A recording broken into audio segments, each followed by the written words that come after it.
അപ്പോൾ നാളെ ആര് ജയിക്കും? ഇതെന്തായാലും RCB തൂക്കും, സംശയമുണ്ടോ? അപ്പോൾ ഒരു സൂപ്പർ ഓവർ കളിക്കാൻ പോവാണ്. RCBയെ ഞാനാണ് റെപ്രസെൻ്റ് ചെയ്യുന്നത്, GT റെപ്രസെൻ്റ് ചെയ്തുകൊണ്ട് ഷാഹുലുണ്ട്. നോക്കല്ലേ? നോക്കാം. എന്തായാലും കോഹ്ലിൻ്റെ ടീം, കിങ്ങിൻ്റെ ടീം ഇത് തൂക്കും. അപ്പോൾ ടോസ് ഇടിയല്ല, ടോസ് കറക്കലാണ്. ഹെഡ്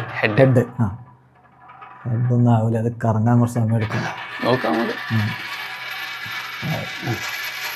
ഹെഡ് അല്ല, ചേസ് ചെയ്യണ നല്ലത്.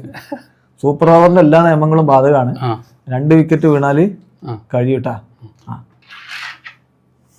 അപ്പോൾ ഇത് വെച്ചിട്ടില്ലേ സ്റ്റാർട്ട് ചെയ്യണം. ഫസ്റ്റ് ബോൾ അല്ലേ? ഫസ്റ്റ് ബോൾ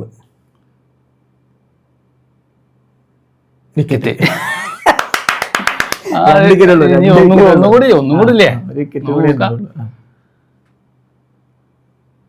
0 2 ബോളിൽ വിക്കറ്റ്. 2 ബോളായിട്ടോ കൂട്ടി 2 ബോള് 0 0 വിക്കറ്റ്.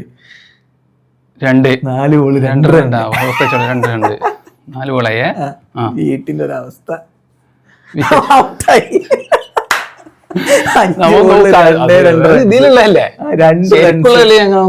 ഇതാ തുടങ്ങുന്നു. ഫസ്റ്റ് ബോൾ കിങ്ങും ഫിൽസാൾട്ടും കൂടി ഓപ്പൺ ചെയ്യുന്നു. ഫസ്റ്റ് ബോളിൽ തന്നെ ആകെ 2 റൺസ് ആണുള്ളത്. സുദർശൻ പണി വെച്ചാണ്. വിക്കറ്റ്. ഇതെന്തോ പ്രശ്നമുണ്ട് സാർ. ഔട്ടായത് ഫിൽസാൾട്ടാണ്. അടുത്ത ഞങ്ങളെ ക്യാപ്റ്റൻ രജത് പട്ടിദാറാ വരുന്നത്. 6 അടിയടാ, 6 അടി. 0 ടെൻഷൻ അടിക്കുന്നത്. 2 ബോൾ 0.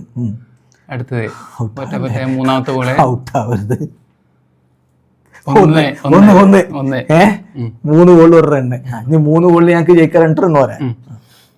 അപ്പൊ 6 അടിക്കാൻ ബോളിങ് ഉഷാറുണ്ട്.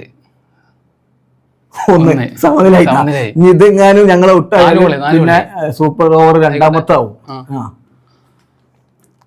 അടുത്ത ബോളില് അടി.